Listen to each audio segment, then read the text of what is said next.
Eu quero saudar com a graça e a paz do nosso Senhor Jesus Cristo. Está falhando um pouco aqui, mas vocês me ouvem bem aí, né? Dei uns cortezinhos aqui. Boa noite para todos. Uma alegria estar aqui. Obrigado, Leandro. Obrigado a toda a equipe da Aleph, a diretoria da Aleph, pelo convite e pela realização desse congresso, que está abençoando a vida de tanta gente aqui perto e também em outros lugares não tão perto de Natal. Muito obrigado. Uma alegria, um prazer para nós da Missão Aliança cooperar, contribuir, colaborar com essa iniciativa que tem efeitos extraordinários e às vezes, ou na maioria das vezes, é difícil até de mensurar o impacto de um congresso desse na vida de tantos líderes, de tantas igrejas locais, em tantas cidades, em tantas comunidades, pelo Brasil e pelo mundo. Então, para nós da Missão Aliança, tem sido, ao longo desses anos, uma alegria poder cooperar, colaborar com essa iniciativa que resulta tanto de muita gente, resulta na capacitação, na mobilização, no engajamento, na participação de mais pessoas naquilo que Deus está fazendo no mundo. Isso é um privilégio extraordinário e a gente olha para essa cooperação e colaboração da Missão Aliança com essa perspectiva, né, de que nós ajudamos a plantar uma semente poderosa, uma semente que tem germinado, que tem se desenvolvido,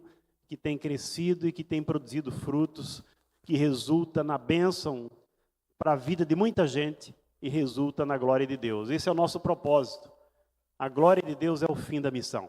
Então nós estamos felizes por essa longa e frutífera parceria e caminhada com a Missão Aleph aqui no Nordeste e em outros lugares também onde a Missão Aliança opera. Então, o Leandro já me apresentou, não precisa mais. Vamos olhar para um texto, Isaías, no capítulo 65. Essa foi a proposta que a Aleph me passou para refletir um pouco sobre o governo de Deus na cidade, a partir do texto de Isaías, capítulo 65, os versículos 17 a 25. Então, se você puder acessar a sua Bíblia, abrir sua Bíblia, por gentileza, a gente vai direto ao ponto aí. Isaías 65, os versículos 17 a 25. É um texto, eu diria, bastante conhecido. Não sei quantas vezes, ou se você pode numerar as vezes que você já visitou esse texto, já leu esse texto, já pensou nesse texto, já refletiu nesse texto. Mas eu sei, nas minhas andanças por aí, sempre que a gente abre esse texto, de Isaías 65, tem muita gente já familiarizada com essa passagem do profeta Isaías. Uma coisa que eu gostaria de chamar sua atenção, antes da leitura do texto, é só um lembrete ou uma observação, que é importante sempre que a gente lê profecias no Antigo Testamento, é importante a gente lembrar ou ter em mente que os profetas muitas vezes, ou de uma maneira geral, ou na maioria das vezes, os profetas eles não falam sobre o que vai acontecer. Muitas vezes os profetas eles falam sobre o que deveria acontecer. Dá para perceber a diferença? Os profetas, muitas vezes, eles não apontam apenas para o futuro. Eles revelam como Deus gostaria que as coisas estivessem funcionando no presente. Dá para entender isso? Se houvesse arrependimento, se houvesse ajuste, se houvesse alinhamento, o profeta não estava apontando lá para o futuro.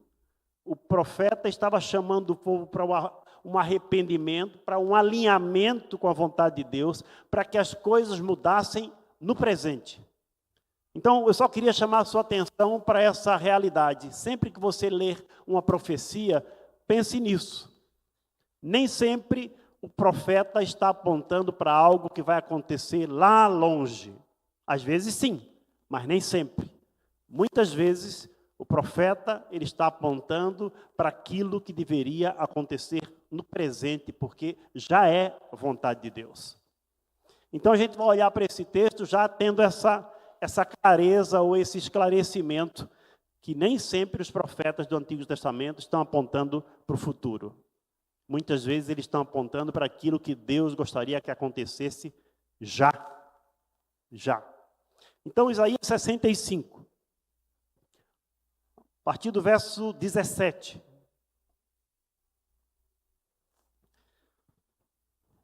Eu tenho aqui a Nova Versão Internacional, não sei se atrapalha para alguns, mas diz assim: pois vejam, criarei novos céus e nova terra, e as coisas passadas não serão lembradas, jamais virão à mente. Alegrem-se, porém, e regozijem-se para sempre no que eu vou criar, porque vou criar Jerusalém para regozijo e seu povo para alegria. Por Jerusalém me regozijarei e em meu povo terei prazer.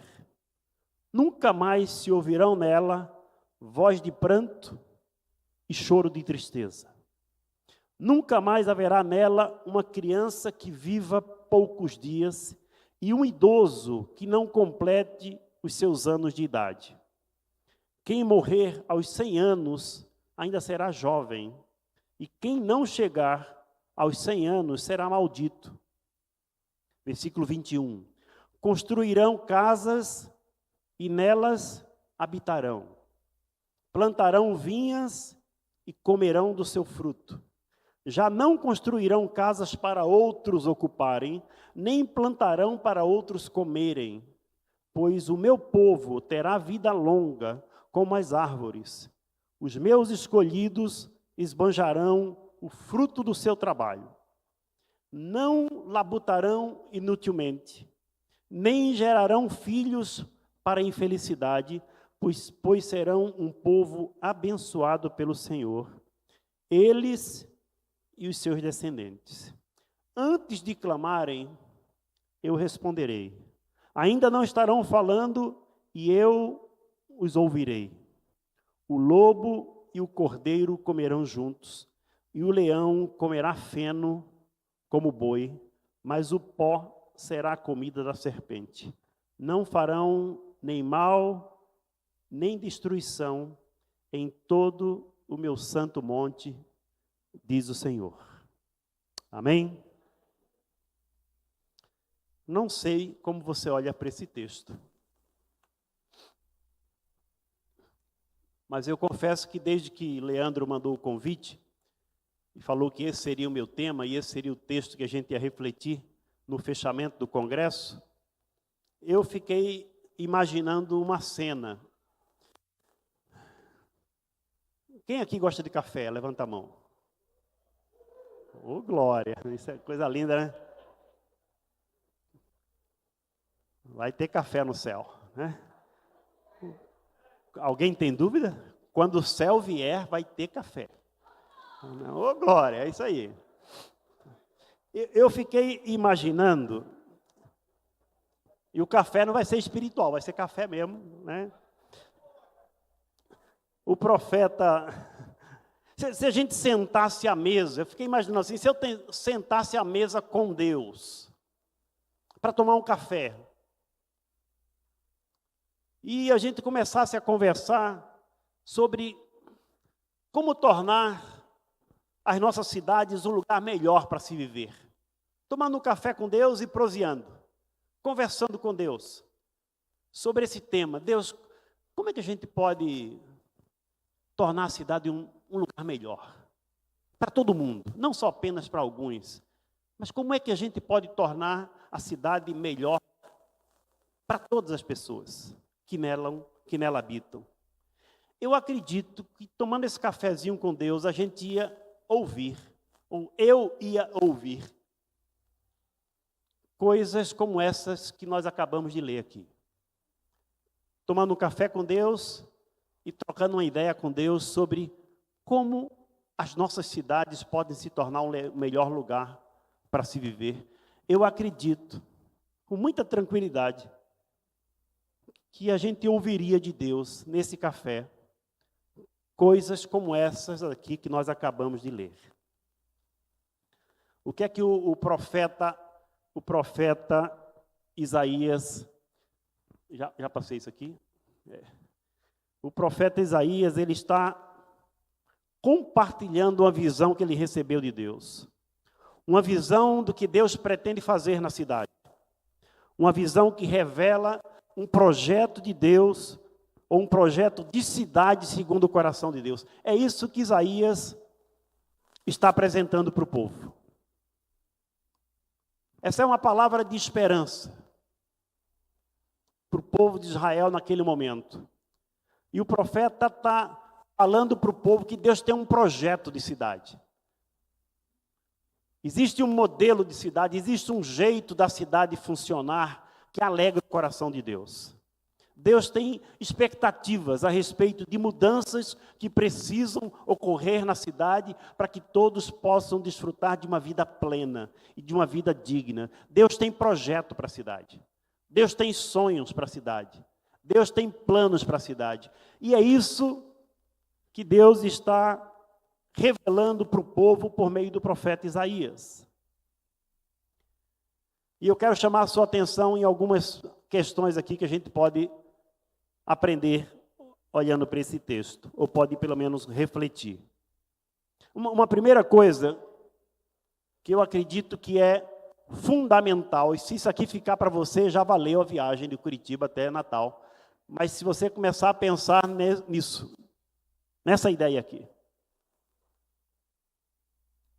Deus se importa com tudo o que acontece na sociedade. Absolutamente tudo que acontece na sua cidade importa para Deus. Da merenda escolar ou ao esgoto que pode estar correndo a céu aberto. Da iluminação pública aos parques. Se o rio está limpo ou se o rio está sujo. Se o rio tem vida ou se o rio está morto. Se a Câmara de Vereadores funciona bem ou se há corrupção no poder público.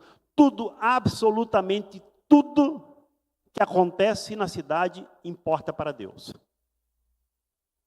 Deus se importa com tudo aquilo que acontece na cidade.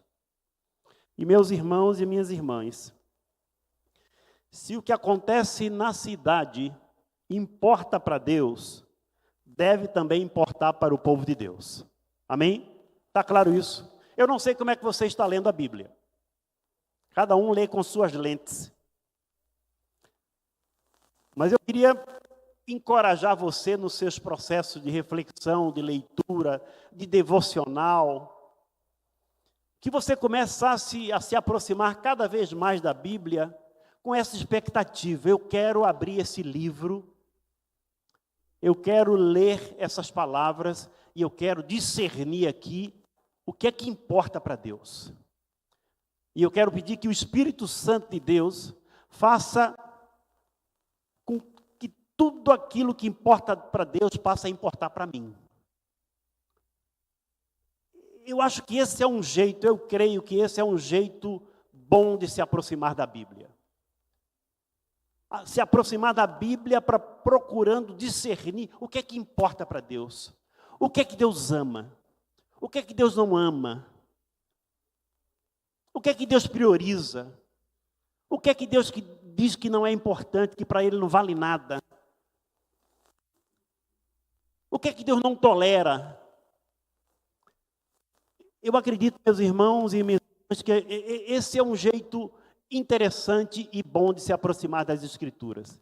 Eu vou para a palavra na expectativa de discernir o que é que importa para Deus. E eu vou pedir a Deus que tudo aquilo que importa para Ele passe a importar para mim. Tudo aquilo que está na agenda dEle passe a fazer parte da agenda da minha comunidade de fé. Tudo que Ele diz que é importante, eu vou considerar importante. Aquilo que Deus ama, eu quero amar. Aquilo que Deus não tolera, eu não quero tolerar. Dá para entender isso? Estamos juntos aí? Amém?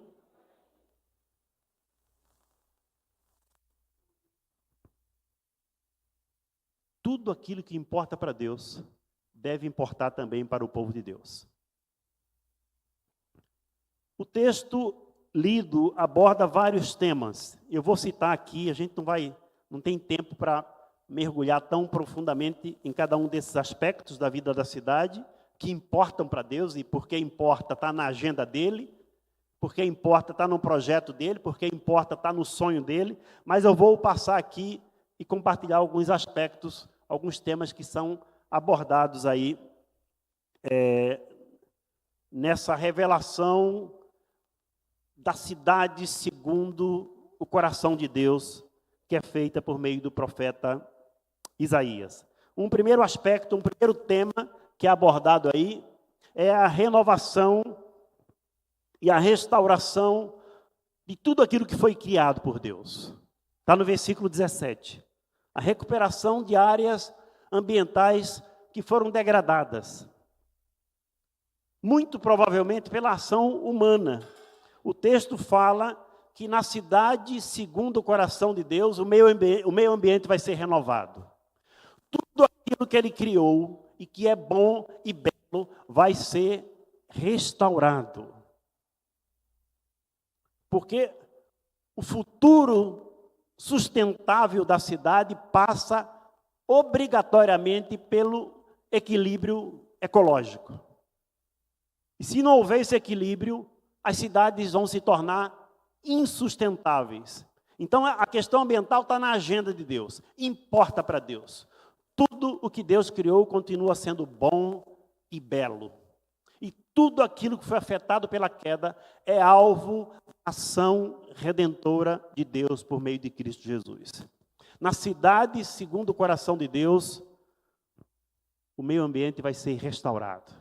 Tudo que ele criou vai ser renovado. Os versículos, seguindo aí a sequência, já passou tudo, os versículos 18 e 19, se você quiser manter a sua Bíblia aberta, fique à vontade. Eles falam que o choro, o profeta fala que o choro e os gritos de aflição da cidade vão cessar. E a cidade vai se encher de quê? De alegria. Isso pressupõe uma intervenção capaz de renovar a esperança das pessoas e de transformar pranto em alegria. Sabe o exercício que você pode fazer lendo essa passagem?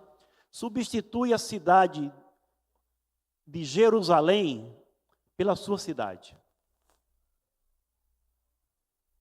Deus está dizendo que o choro e os gritos de aflição de Tacaimbó vão cessar. E que o pranto vai ser transformado em alegria.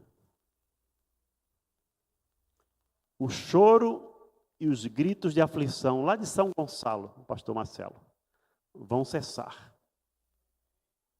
E Deus vai transformar o pranto em alegria. Na cidade, segundo o coração de Deus, o pranto é convertido em alegria. Na cidade, segundo o coração de Deus, o versículo 20, sabe o que vai acontecer? A mortalidade infantil vai ser zerada. Zerada a mortalidade infantil. Os idosos, eles vão envelhecer com saúde. Eles não vão apenas ser longevos, eles vão envelhecer com saúde. Deus, é projeto de Deus. Deus não quer que nenhuma criança morra antes de completar 1 ano de vida. Deus não quer. Isso não é coisa para futuro, isso é coisa para o presente. É para hoje. Deus não deseja. A qualidade de vida das crianças e dos idosos que vivem na cidade importa muito para Deus. Amém? A qualidade de vida das crianças e dos idosos que vivem na cidade importa muito para Deus. E a pergunta que a gente precisa ir fazendo, como eu propus no início, se importa para Deus, importa para você? Criança tem vez e voz na sua igreja? Criança tem nome? Onde é que elas ficam? Qual é o lugar da criança no orçamento da sua igreja? Idoso tem vez e voz na sua igreja? Ou ele é descartado? Quanto do orçamento é destinado para a iniciativa com as pessoas idosas na sua igreja? Alguém já disse isso, né? Se você quer saber o que é que a igreja prioriza, vai ver o balanço dela. Vai ver com o que ela gasta. Tem igreja gastando mais com coisa do que com gente. E no reino de Deus, gente é mais importante do que coisa. E tem igreja invertendo o negócio, viu? Eu sei que isso aqui não existe aqui no Natal, graças a Deus, mas tem igreja que está amando as coisas e usando as pessoas. Isso é uma inversão absurda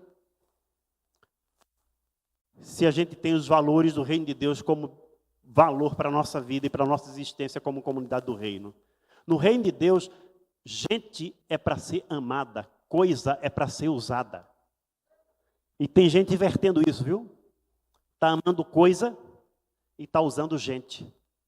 Mas a pergunta é, se a qualidade de vida de crianças e idosos enfrentando temperaturas de 0 grau, -1, -2, -3 graus, em casas de tábua, onde as pessoas colocam o colchão em volta do fogão a lenha, porque o fogão a lenha não é só fogão, é o sistema de calefação da casa.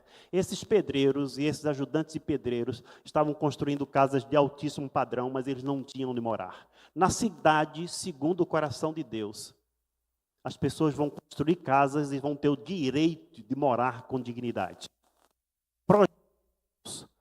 Projeto de Deus. Eles construirão casas e desfrutarão do direito de morar dignamente. No versículo 21. O outro direito fundamental, além da habitação, além da moradia, é o direito à alimentação. Na cidade governada por Deus, os agricultores terão terra e todas as condições necessárias para produzir, para comercializar os seus produtos e para se alimentar adequadamente. Meus irmãos e irmãs, nós não podemos tolerar ou normalizar a fome. A fome não pode ser tolerada. Nós somos, vocês sabem disso, o Brasil é o terceiro maior produtor de alimentos do planeta. Sabem disso? O terceiro maior produtor de alimentos do planeta. Um estudo recente da ONU, de julho de 2024, mostrou que 8,4 milhões de brasileiros passam fome. 8 milhões e meio de pessoas passam fome no país que é o terceiro maior produtor de alimentos do planeta. 2 anos atrás, meus irmãos, em 2022, 22% dos agricultores familiares do Brasil estavam passando fome. Quase 1/4 dos agricultores pequenos do país estavam passando fome 2 anos atrás. Na cidade governada por Deus, esses agricultores vão ter terra, esses agricultores vão ter financiamento, vão ter crédito, vão ter semente, vão produzir e vão comer aquilo que eles produziram. Na cidade, segundo o coração de Deus. O outro aspecto e direito fundamental que vai ser respeitado na cidade, segundo o coração de Deus, além de moradia e além da alimentação, o outro direito é o trabalho. O trabalho. Deus sonha com uma cidade onde o trabalho, por ser decente e digno, ele gera gratificação profissional e pessoal. Os ambientes de trabalho na cidade governada por Deus serão livres de toda e qualquer forma de violência, abuso e opressão. A segunda parte do versículo 23 fala sobre uma mudança no ambiente familiar, onde os filhos trarão alegria para os seus pais, e esse ambiente de bênção e de alegria se estenderá para as próximas gerações. Está no versículo 23 isso. O versículo 24 mostra que o desejo de Deus é que os cidadãos conheçam os desígnios do seu Criador e vivam harmoniosamente com Ele. O versículo 24 fala de harmonia. Deus está dizendo assim, que na cidade que Ele governa, as pessoas, antes de abrir a boca, Ele já sabe o que as pessoas querem. Comunhão, harmonia, intimidade entre o Criador e a humanidade. Entre aquele que governa a cidade e os cidadãos dessa cidade. Harmonia. O versículo 25 sinaliza a restauração da harmonia entre todos os seres criados por Deus. Meus irmãos e irmãs, eu confesso para vocês que esse texto me encanta. Eu não sei como é que você lê. Se você leia de novo, com mais tranquilidade. Mas uma das coisas que me encanta nessa passagem é o quanto esse texto é atual. Esse texto foi escrito entre 700 e 740 a.C. E esse texto é absolutamente relevante para os nossos dias hoje. Um texto extremamente relevante para as nossas cidades ainda hoje. Um texto escrito 700 anos antes de Cristo. E, meus irmãos, não tem como olhar para esse texto, não tem como olhar para esse texto e não pensar em reino de Deus. Não tem como olhar para esse quadro pintado pelo profeta Isaías e não pensar em reino de Deus. Não sei se dá para vocês lerem aí, mas se não, escuta, né? O reino de Deus não é sobre um lugar para onde vamos. Eu não sei o que você pensa sobre isso, e não vai dar para abrir mesa de debate aqui agora, né? Mas o reino de Deus não é sobre um lugar para onde a gente vai. O reino de Deus é sobre realidades sociais, ambientais, políticas, econômicas e espirituais que começam a ser transformadas ou começam a ser redimidas na medida em que a vontade de Deus vai sendo feita na terra da mesma forma que ela é feita no céu. Quando a vontade de Deus, que é feita no céu, se manifesta na terra, as coisas começam a mudar. As realidades começam a ser transformadas. As realidades começam a ser redimidas. Realidades ambientais, políticas, econômicas, sociais. É isso que a gente olha para o texto e enxerga no texto. O meio ambiente restaurado. Convivência harmoniosa com a natureza. Alegria e contentamento. Moradia digna. Alimentação saudável para todos. Trabalho produtivo e trabalho prazeroso. Justiça. Paz, relacionamentos familiares saudáveis, relacionamentos familiares abençoados e abençoadores, presença de Deus entre nós. Tudo isso a gente encontra nesse texto. O reino de Deus, meus irmãos, é a chave hermenêutica para a gente compreender a missão de Deus e com que espírito nós devemos participar dessa missão. A gente sempre fala, né, que tem duas chaves fundamentais que são importantes para a gente. Chave de interpretação, chave hermenêutica. Para entender as Escrituras, qual é a chave? Jesus de Nazaré. Tudo tem que passar pelo filtro de Jesus de Nazaré. E para entender a missão da igreja no mundo, é reino de Deus. Pensar a missão a partir da perspectiva do reino de Deus, daquilo que Deus está fazendo, quer fazer e vai fazer no mundo. E aí é importante a gente lembrar que o reino de Deus, proclamado e demonstrado,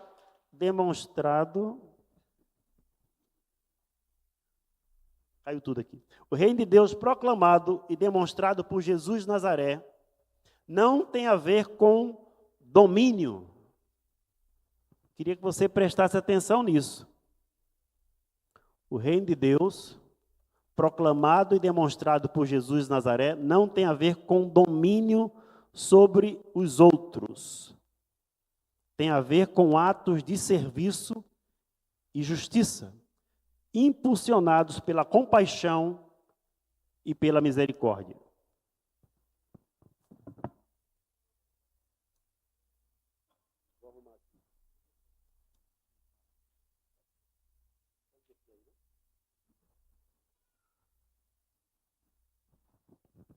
Vou repetir aqui, meus irmãos. O reino de Deus, proclamado e demonstrado por Jesus, não tem a ver com domínio sobre os outros.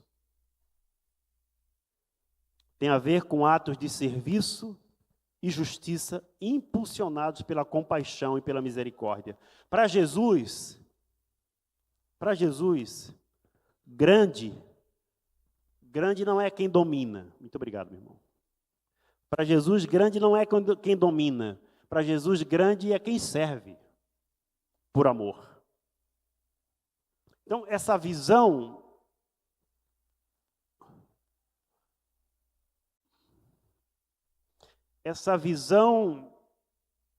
revelada pelo profeta Isaías, de novos céus e nova terra, nos quais habita a justiça, nos chama à ação, e inspira-nos a sermos agentes da missão redentora e reconciliadora de Deus no mundo, criando ambientes em nossas cidades que reflitam os ideais do céu. Missão, meus irmãos e irmãs, missão tem a ver com a dimensão da nossa fé, que se recusa a aceitar a realidade como se apresenta, e por isso age para transformá-la, utilizando os critérios do reino de Deus. Missão tem a ver com isso, com a recusa em aceitar a realidade como ela se apresenta. Essa passagem de Isaías nos apresenta uma espécie de plano de governo. Estamos falando tanto, né, nesses dias de eleições, nessa época de eleição, plano de governo. Essa visão de Isaías apresenta um plano de governo de Deus, um projeto de Deus para a cidade. Mas nós não temos aí apenas um plano. Nós não temos aí apenas um projeto, nós não temos aí apenas um desejo, nós temos aí, sabe o quê? Uma tarefa. Uma tarefa. O povo de Deus é chamado a participar ativamente na condição de cooperador da missão de Deus na cidade. O povo de Deus é chamado a isso. E aqui eu quero destacar que a gente não pode esquecer que Jesus é o nosso modelo. Jesus é o nosso paradigma. Não dá para fazer missão sem manter os olhos em Jesus. Jesus tinha consciência de que a missão que ele estava cumprindo era a missão que o Pai delegou para ele. Jesus tinha essa consciência. Jesus tinha consciência que ele estava trabalhando junto com o Pai. Vocês lembram disso? Em João capítulo 5. Jesus fala assim: o meu Pai trabalha e eu trabalho conjuntamente com Ele. O meu Pai está trabalhando, o meu Pai está em missão e eu estou participando daquilo que o meu Pai está fazendo. Jesus, ele não tinha agenda própria. E como Jesus não tem agenda própria, a igreja não pode ter agenda própria. A missão da igreja, ela é obrigatoriamente a missão de Deus. Por isso a gente precisa entender qual que é o projeto de Deus, qual que é a missão de Deus, porque a igreja não é autônoma. A igreja não é autônoma. A missão da igreja deriva da missão de Deus. E a missão da igreja não é outra senão servir a missão de Deus. Jesus tinha essa consciência. É por isso que Jesus fala lá em João capítulo 5, que o filho não faz nada de si mesmo. Ele só faz aquilo que ele vê o Pai fazendo. Dá para entender isso? Jesus estava ligado no que o Pai estava fazendo. Jesus estava observando o que o Pai estava fazendo. E ao discernir o que o Pai estava fazendo, Jesus ia para perto e participava daquilo que o Pai estava fazendo. Jesus não tinha essa autonomia que às vezes a gente pensa que tem. Jesus tinha consciência, clareza, de que o Pai havia delegado a ele uma missão. E ele cumpre essa missão em submissão ao Pai. Então Jesus é modelo para a gente. A igreja não é autônoma. A igreja não é autônoma.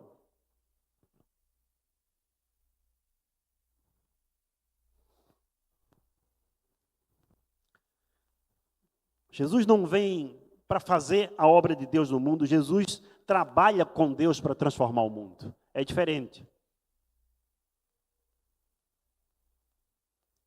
A igreja precisa lembrar disso. A gente não tem autonomia para fazer o que a gente quer. Se nós estamos em missão, nós precisamos ter clareza e consciência que essa missão não pode ser feita sem a ação de Deus por meio das nossas vidas. Jesus deixou isso claro: sem mim, vocês não podem fazer nada. Então não esqueçam dessa palavra de Jesus, ou dessas palavras de Jesus. Então, a presença ativa do povo de Deus na cidade deve tornar a cidade um lugar melhor para se viver. Vocês concordam com isso? A sua igreja tem a responsabilidade, delegada por Deus, de alterar a realidade onde ela está inserida. Tudo aquilo que acontece no bairro onde você está inserido, como comunidade de fé, como comunidade de discípulos, que contrariam os princípios, os propósitos e os projetos de Deus, você é chamado por Ele para atuar aí e alterar essa realidade, na condição de servos de Jesus e de comunidade do reino de Deus. Então, a presença ativa do povo de Deus na cidade deve tornar a cidade um lugar melhor para se viver. A pergunta que a gente precisa fazer, olhando para esses textos e refletindo sobre isso, é: isso tem acontecido? E a gente tem escutado nesses dias aqui diversos testemunhos de realidades que têm sido transformadas por essa presença, não uma presença observadora, mas uma presença ativa do povo de Deus nas comunidades, nos bairros, nas cidades, no sertão nordestino. Quantas histórias nós ouvimos aqui nesses dias. Estava falando para o Zé Marco, né? Gente anônima, né?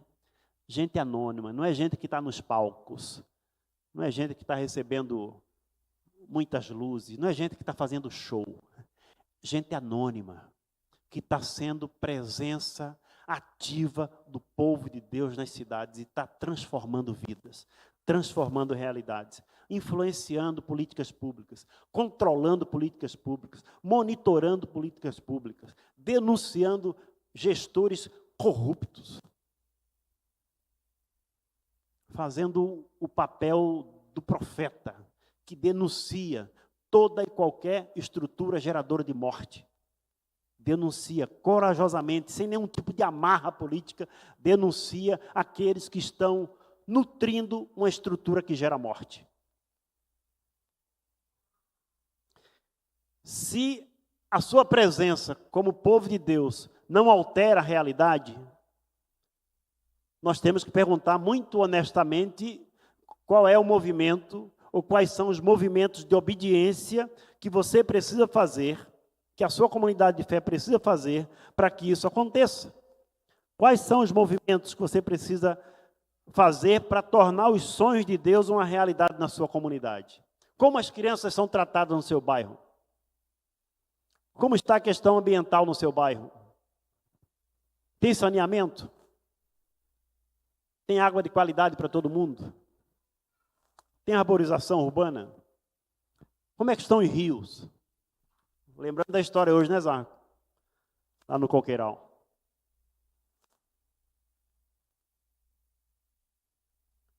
Se a realidade, se você como povo de Deus está presente no bairro, e essas realidades que contrariam o projeto de Deus não estão sendo alteradas, a pergunta que a gente precisa fazer é: que movimento de obediência nós precisamos tomar?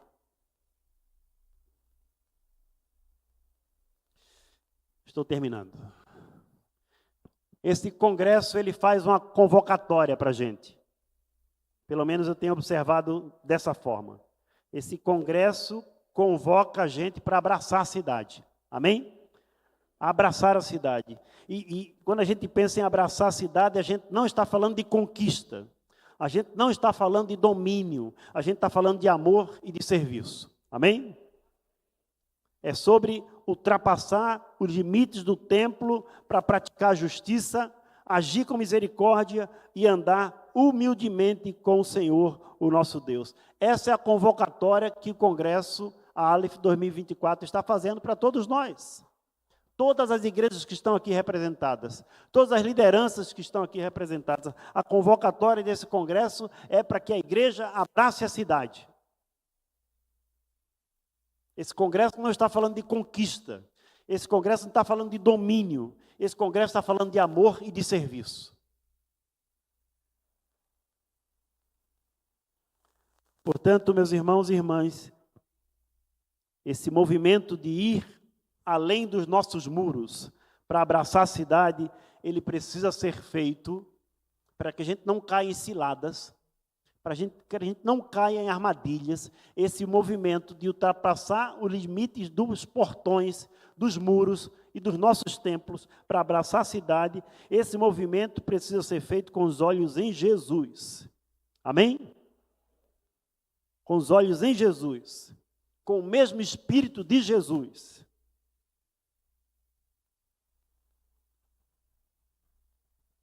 E Jesus não era um general.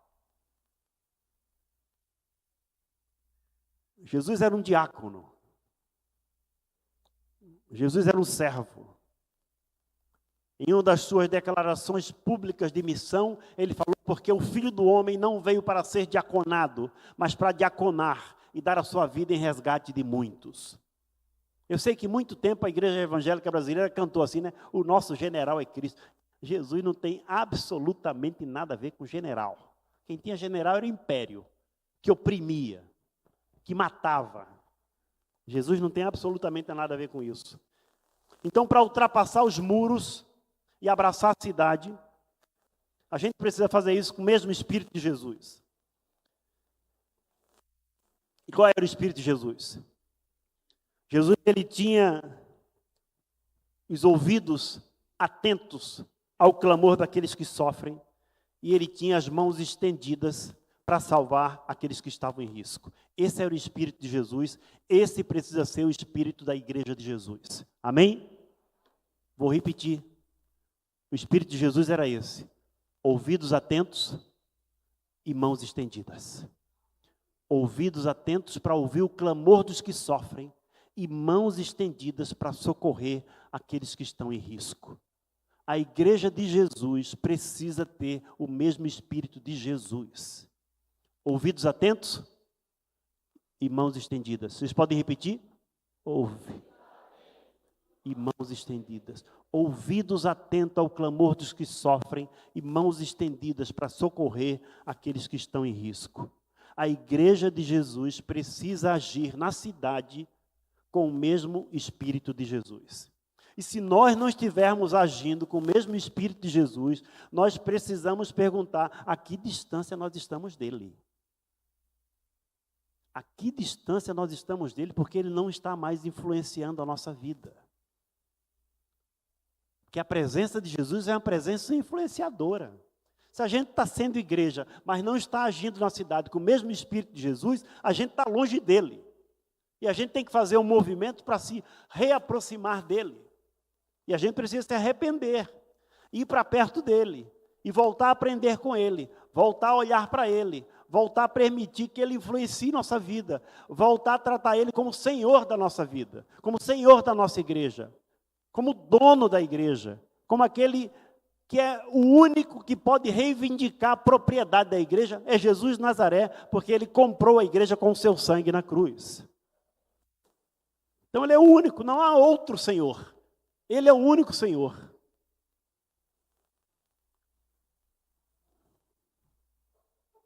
Então,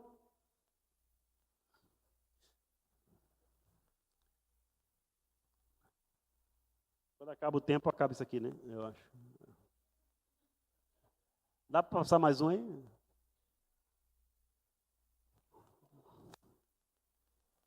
Estou acabando, hein? Isso. Para a gente fechar aqui, né? Dá para ler aí? Vocês podem ler? Vamos ler juntos?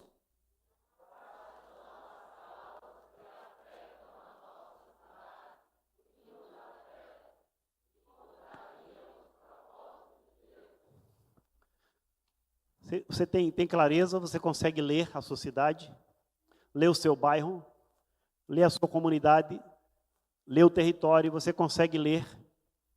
Você sabe o que é que afeta a cidade de Tacaimbó, o que é que afeta o Coqueiral, o que é que afeta o bairro da Alcântara, lá em São Gonçalo, o que é que afeta a cidade de Belo Jardim, o que é que afeta Felipe Camarão. Você consegue ler. Além de ler a Bíblia, você está lendo o seu território, está lendo o seu contexto, está lendo a sua comunidade. O que é que está acontecendo? O que é que existe nesse território, nessa comunidade, nesse bairro ou nessa cidade que afeta a vida das pessoas e contrariam os propósitos de Deus? Quais são as causas?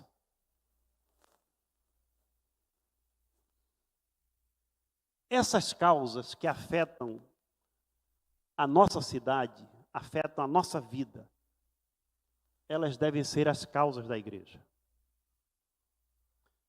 Porque não tem um aspecto da vida na cidade que não importe para Deus. Essas devem ser as causas da igreja. O Brasil precisa de uma igreja foco na cidade. Igreja compostas de discípulos e discípulas que compreendem o chamado de Deus para promover o bem-estar na cidade. Sabe o que é isso? É shalom, meu irmão. É shalom. Quando nós estamos falando de bem-estar, nós estamos falando de shalom. Shalom são relações harmoniosas. Shalom é difícil para definir o que é shalom. É um conceito tão abrangente, tão profundo. Eu já vi um comentarista judeu dizer que pelo menos 25 palavras para dizer o que é shalom. Shalom é vida. Shalom é justiça. Shalom é plenitude. Shalom é prosperidade. Shalom é saúde. Shalom é harmonia. Shalom é amor. Shalom é paz. É difícil de dizer shalom é isso, porque shalom é tudo isso. O ambiente de shalom é o ambiente de Gênesis 1 e 2. Aquilo ali é shalom, um ambiente harmonioso. O judeu olha para aquilo e fala, isso aqui é shalom. Harmonia do ser humano com o seu Criador, do ser humano consigo mesmo, do ser humano com o seu próximo e do ser humano com a criação. Isso é shalom. Jesus era judeu, vocês sabem, né? Jesus não era evangélico.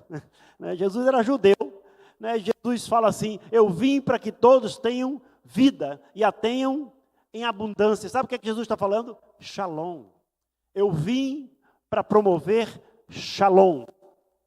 O negócio de Jesus não é com religião. A religião matou ele e continua matando nos nossos dias. E mata em nome de Deus. O negócio de Jesus não é com religião. O negócio de Jesus é com shalom. O apóstolo Paulo, lá em 2 Coríntios, capítulo 5, versos 18, 19 e 20, sabe o que é que ele diz que nós somos? Diáconos do shalom.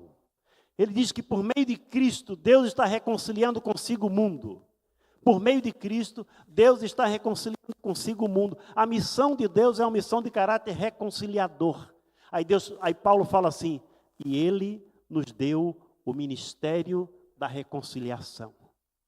A palavra ministério ali é diaconia.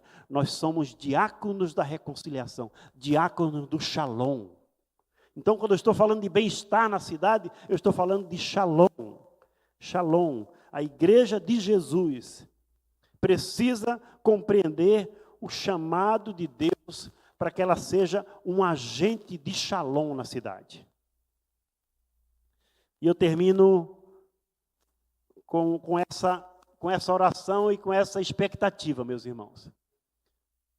Que o Espírito Santo de Deus nos guie nessa jornada para além dos muros dos nossos templos, com o intuito de, como diria o nosso querido bispo Dom Robson Cavalcante, que o Espírito Santo nos guie nessa jornada para além dos muros, com o intuito de manifestar aqui e agora a maior densidade possível do reino de Deus que será consumado ali e além. Amém? Deus abençoe vocês. Muito obrigado.